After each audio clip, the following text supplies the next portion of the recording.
Hello everybody, my name is Kendrick or Kendo, whichever you prefer, and this is Loot the Box, an unboxing series brought to you by Kobold Press, and today I have got the box. So this box in particular is actually the Tales of the Valiant starter set, created by Steamforged Games in conjunction with, you guessed it, Kobold Press. The starter set is specifically designed to help people not just get into Tales of the Valiant itself, but into TTRPGs in general, giving great instructional material from everything from what is roleplay, to if you're starting to become a game master, how do I read an adventure that someone else has written, and how do I use those tools to actually run a game. It's perfect for beginning game masters, players, and also anyone in general who might be interested in figuring out what is this tabletop RPG thing that I've been hearing about. I had the pleasure of having a longer conversation about the design of the Tales of the Valiant starter set, as well as the thought process going into it with the lead project manager during KoboldCon. And if that's something you're interested in, you can find the VOD for that on our YouTube. But with all of that out of the way, it's time to loot the box.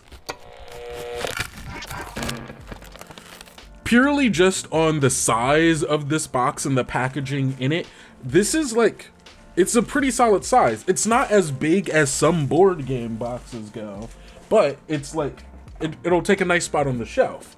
And here it is, the Tales of the Valiant starter set. It's got, I love the art is so good. We've got three of the Valiant 6 here. We've got Zalbakar, we've got Gada, and we've also got, oh no, Unthar Shaleheart. There we go. I was trying to remember his name. I don't play the wizard as much, so that's kind of why. And then we also got this other guy, a new character, a Beastkin, who's not one of the Valiant 6, but is like an important part of the Tales of the Valiant starter set. As I was saying, it's not as big as some board games box, but it's like comparable to that size. And I think it'll just fit nicely on the shelves there. My cat might start yelling, and if so, I can't really stop that. She'll just kind of do what she wants. She's old. There it is. Okay, so here's the text on the back of the box. Ready to start the greatest adventure of your lives? Inside this box is a world of excitement, danger, and heroism. Add a new chapter to these Tales of the Valiant. Everything you need to learn to play the epic new fantasy role-playing game, Tales of the Valiant, is contained in this box. This box includes 4 finely detailed miniatures, welcome to role-playing guide, full rules reference, 2 books filled with adventures, battle maps, a full set of polyhedral dice, and character sheets. But overall, I absolutely love the art here. I love the design of the box, and honestly, the quality of it is pretty solid as well, so love that. So now, let's open up this box. First and foremost, we've got this little info sheet, you know, if you're interested in Tales of the Valiant, here's a QR code for you, talking about the Game Master's Guide, and then also the Player's Guide and Monster Vault. If this was someone's introduction to Tales of the Valiant and tabletop games in general, hey, if you are interested in doing more of this, we've got you covered. And then underneath here, we've got some monster tokens. Now, when this was first announced, there was some talk about like, oh, were we going to use monster pawns or monster tokens? And I believe at the time they said that they were going to use monster pawns, but they ended up going for tokens. And honestly, I like tokens better. First and foremost, pawns can be a little like unwieldy, and you need like the bottom thing to help stick them out, and it's like, it's kind of whatever. Monster tokens, however, are so easy to be able to just like pop out, pop back in. It's great for storage. You've got a really good sense of the size of something once it goes into like a tabletop like map or anything like that, because it is shaped for the size for like that kind of 1x1 grid. It's featuring the art from the Monster Vault for all of these, and so ultimately it's pretty cool. And all of these monsters that are in here are going to be monsters and things that you use in the adventures that come with the starter set. So you've got everything you need for the starter set, and also for future games as well. Ooh, there's a set of these Valiant blue dice. I like the kind of Kobold blue they've got going on there. Come on, can you focus? Let me take it out of this little baggie. Oh, there are multiple D20s in here. There are 2 D20s in here. I guess if you're like rolling for advantage and disadvantage, it'd be nice. Or also if you have a GM who needs a dice and then someone else. I love the color of these, and the numbers are very readable, which is my issue with some dice sometimes, where you're like, oh, I'm rolling them. What does that say? I ain't got no problems with this. The contrast of the white and blue, it's great. It's got them Valiant blue colors, I love them. So it comes with a set of dice. Again, if this is your first time playing any kind of TTRPG, having some dice to actually be able to play with is good. But also, if you just want another set of dice, I don't think anyone's ever complained about having more dice. So there you go. Next up in here, we have this little bad boy. I don't know what this is, so let's pop it open. So my assumption is that these are the maps for the adventures. I think they said there's 4 adventures that take you from like level 1 to about like level 4 or 5 that act as introductory adventures for the game. Of course, we go more into this in the interview that I did, so please go watch that, because I'm not going to be able to regurgitate all of that same information again. What looks like, what, 3? So we've got 3 little maps here. This first one, it's got the nice logo on it. Oh, that's a poster. Oh, that's sick. That's pretty good. I love this. I get my boy Zal on a poster. Oh, this is dope. I love that. And then on back here, we've got a map. Ooh, this is a gorgeous map. I'm trying to tell what it is. It's like it looks like the basement for something. Is that like a fire, like a forge? Yeah, it looks like some kind of like underground forge dungeon deal. That's sick. Oh man, but I love this poster. I'm genuinely, I might hang this up.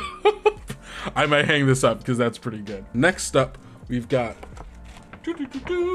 oh, this is also it's the Monster Vault. Oh man, each of these are going to be a poster. That's really cool, actually. So on one side is a poster, just like the super cool image. This is the art from our Tales of the Valiant Monster Vault. As you can see, this guy's, oh, this guy, he's not having a great time. That guy's having a little better time. And then on the back, we've got another map. These are, as you can tell, these are pretty decent sized maps. They've got the square grid on here. It might be a little hard to see because of my camera. Looks like some kind of ruin or temple for some kind of cultist. There's like some sewers going on here. This is pretty dope. I love the detail and the art for these maps. And the actual like quality of like this itself is pretty solid. I'm not sure if these are wet erase, dry erase, or any kind of marker like the like I found out the Dungeons Ruins Map Folios are. So I would just say be careful with that. There might be some information in here about like what kind of markers these take. So if you're getting this, just keep that in mind. The last map. Ooh, okay. So there's like this, like nature. We've got some like weird tree bramble. Oh, that's the tree token I just recognized. And then like some ruins, maybe a temple of some sort to some kind of cursed entity, some kind of cursed tree.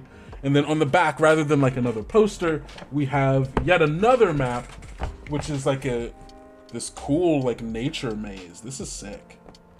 I love this. The art for this is gorgeous. The detail, this is amazing. I kind of want to, I want to use this. Honestly, this makes it super easy for me to have a home game and just like play this because it's everything that I would need all at once. Okay, so we've got some character sheets. The exposure, auto exposure is going to be real weird on these because they are white sheets. So just bear with me for a moment. On these sheets is everything you need to play your specific character, starting off at level 1. So here is the character sheet for my boy, Zalbakar Andrialix. As you can see, it's got all of the stuff that you would need. It's got lists of traits. So it's got its features and traits, and then it also has, under the allies and organizations, it's got the whole group of the Valiant 6. And yeah, it's just like, this is like a fully like filled out character sheet. And the quality of this isn't just like notebook paper. It's more durable. It's not even like printer paper, and great for like folding back up, putting back in the box, and using for later. Oh, and so on the back of it is actually a list of like, okay, so when you're level 2, this is what happens when you're level 2. This is what happens when you're level 3. This is what happens when you're level 4. So it goes all the way up. Okay, so it goes up to level 4. Here's what all of like your features and traits do. There we go. And then over here are the different motivations for the characters. And then Zhao's adventuring motivation is stated as, Zhao desires to master powerful magic so that he may eventually return home and bring his family honor. Oh, and then this is the spell sheet for Zhao, so that you know what spells he has and what those spells do. So those are going together. That is the one thing. I know that this is a box that has been opened before it was sent to me, so I don't know how well like these are kept together in the original one, but the spell sheet doesn't actually have the name of the character that it goes to, so I would just say keep those together. It probably comes together in a way that fits better than it was sent to me, because this wasn't like fresh new out of the box. So we also have Unthar Shaleheart's character sheet and his spell sheet as well. And then there's I'm gonna get to this one because I have no idea what this one is, and so we're gonna figure that one out together. But I've also got the one for Gata. You know, it's classic Gata. She doesn't have a spell sheet because fighter. But also in here is a new character, Canet Cragwalker, the Beastkin, barbarian, right? Yeah, he's a barbarian. His homeworld is somewhere in the labyrinth. He grew up in a village rife with primordial magic. Canet Cragwalker always preferred roaming with the beasts that were prolific throughout the surrounding forest. Canet's baser instincts were nurtured, making him into the fiercest defender of his community. Though he loved his community and one day aims to return, Canet can no longer deny his curious urge to explore the many worlds of the labyrinth, so he set out to try his hand at being an adventurer. He's just a bear guy who was out in the labyrinth and was looking to explore, so hey, why not go on an adventure? Okay, so, and he's allied with the Valiant Six despite not being a member of them. And his adventuring motivation is, Canet is yet to find anyone as skilled and reliable in the wilds as he is, but adventuring might change that. Ooh, so he's looking for someone else that he can find as dependable, reliable in the wilds. So that's what? That's 3 characters right there, right? No, that's 4. This is 4 characters right here. We've got Zhao, Unthar, Gata, and Canet. There's another character here. And his name is Cabbage? Yeah, there's Cabbage. I don't know who this guy is. I don't know who Cabbage is, or who Cabbage is supposed to be. He's first level, doesn't have a class, has an unknown homeland, cottage heritage, and rustic background. They don't level up. Cabbage does not, there is no level up information here for Cabbage. Their motivations, okay. You spent most of your life as no one of consequence. Years of hard work gave you an unshakable resolve, but your past is no mystery and affords you no grand understanding of the world. You spent your life working to put food on the table and squeeze out a better living than those who came before you. Perhaps you were the blacksmith's child, who preferred to wear the armor, a shepherd who watched her flock devoured by ogres, or an elderly dwarf who wanted to see the world before the end. Wherever you come from, whoever you were, even a perilous future seems better than the doldrums of your past. Adventuring motivations. Adventuring gives me thrills I never experience back home. So Cabbage is a commoner that I assume is a playable character. They've got a character sheet. They don't level up, or maybe you can choose your class because they don't have a class either. It says they're level 1, but no class. But also their stats aren't bad. Like, their strength is 16, dex of 14, constitution of 14, intelligence of 10, wisdom of 13, and a charisma of 8. They're pretty much set up to be most classes other than charisma-based classes. This is so interesting.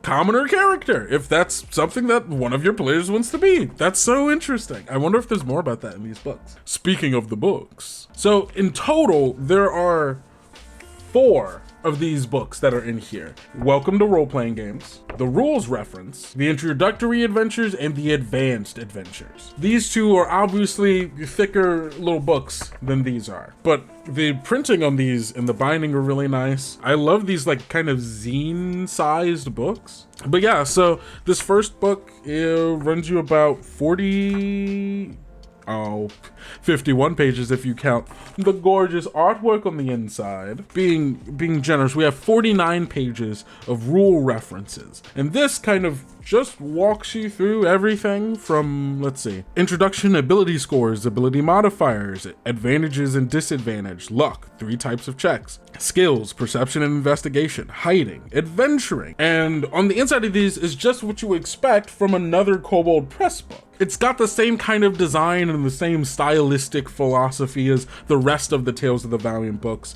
where everything is easily readable. You've got all of these different tables. It's all formatted in a way that is meant to be read and meant to be understood. And like all of the different things of like, oh, jumping, here are all the different kinds of jumping, and like it's very readable and very usable. Now for the Welcome to Role-Playing pamphlet here, this is where things are going to get interesting, because this is where we start talking theory on role-playing games and like, what is a RPG? What does playing the game actually look like? And it's using Wolfgang, Matt, and Dot as the examples here. Wolfgang is the GM.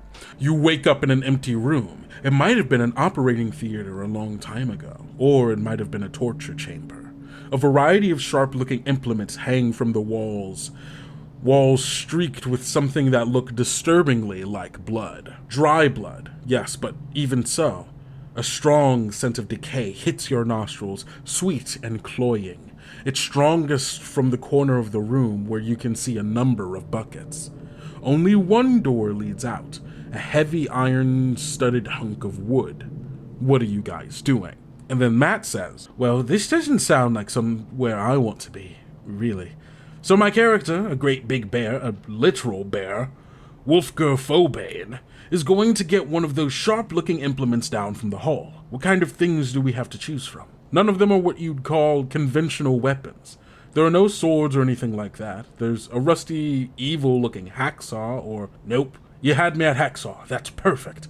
I'll take that down, test it out. This is great. I think having examples of play is key to like most tabletop RPG like books and supplements and that kind of stuff. I think that being able to explain and show this is how we as the designers intended for you to experience the game is helpful, because there are so many games that I go into where I read the book and I'm like, okay, I think I understand, but I'm not really sure. And they either have no examples or bad examples of how the game is actually meant to be played. And so if you come into this with absolutely no experience whatsoever, this is great. These kind of examples are great for laying out, hey, here is a model of play. Here is one way you could play this game if you have no other references. And that's pretty solid. Oh, and then there's stuff about safety tools as well, and QR codes on how to go get the consenting gaming form from Monty Cook Games or the X card. This is really cool. And then information on what being a GM means, how to be a GM, and then also, and I think a thing that gets skimped out a lot on, how to be a good player. How to be someone at the table that people like playing with, that people enjoy playing with, and that you're going to be asked to come to other tables. And then we've got some introductory adventures as well. My boy Zao popping up on the front once more, and then Gada on the advanced adventures. Okay, so yes, these are tied to the different maps that I was showing earlier. An 80-page booklet for the introductory adventure, which includes monster stuff in the back and obviously more gorgeous art. So yeah, quite a few pages of monsters, and then there are specific things in here about different like locations, so I'm pretty sure that's tying to the maps themselves. It's got great information in here for GMs who might be running an adventure for the very first time. You've got the gray boxes here of like, oh, these are the things that you say aloud. Here's how you can set the tone a little bit. And then it's also got information here on GM tips, such as talking, not fighting. The character's first instinct might be to just attack and kill the troll. While it would technically speaking solve the problem, it's not what this stage of the adventure is about. Pose the fact that the troll is a sentient creature, capable of rational thought, and might be willing to talk. If they still seem bent on violence, warn them that they might struggle to defeat the troll in combat. He's got some nasty tricks capable of making things difficult for them. This adventure is, at least initially, about talking, about using social attributes and skills, and coming up with ways around problems that don't involve the sharp point of a sword. This is the kind of thing people getting into these games for the first time need. Adventures that are not just, okay, we go into this place and we kill things, but the walking through of, hey, sometimes you can talk it out. Sometimes you can bargain. Sometimes you just, maybe the thing that you think is an issue actually is a different issue that can be solved in a different way. Maybe this troll, I have no idea what this troll is doing. I haven't read this full adventure, obviously. But maybe the issue that this troll is causing is because of a different issue that you can go solve, which would mean that you don't have to fight the troll and you also solve the original issue, as well as maybe other issues that may be coming up from it. There are so many ways to solve problems, and we need to start facilitating games that allow people to think them through. And I love that it's so it is explicit in its design as well. It is telling the player, telling the GM, yes, you can do it this way. We have designed this in a way though, so that you can use your social skills, so that you can enact role play, so you can enter the shoes of the characters and think about how would I solve this problem in ways that don't necessarily mean I need to pull out my sword. So the last thing we have in here are the miniatures. This box comes with 4, and first up is our boy Canet. Look at him. Look at the detail on that. I don't own any miniatures, meaning that these are the first 4 miniatures I will ever own, which is super cool. Oh, and then on the bottom here is the little SFG. Next up, we've got Gada. There she is. And then next up, we've got Unthar Shaleheart. So we've got Unthar here. And then last but not least, we have Zalbakar. Oh, look at my boy. Ready for battle! Oh, that's so sick. I love this.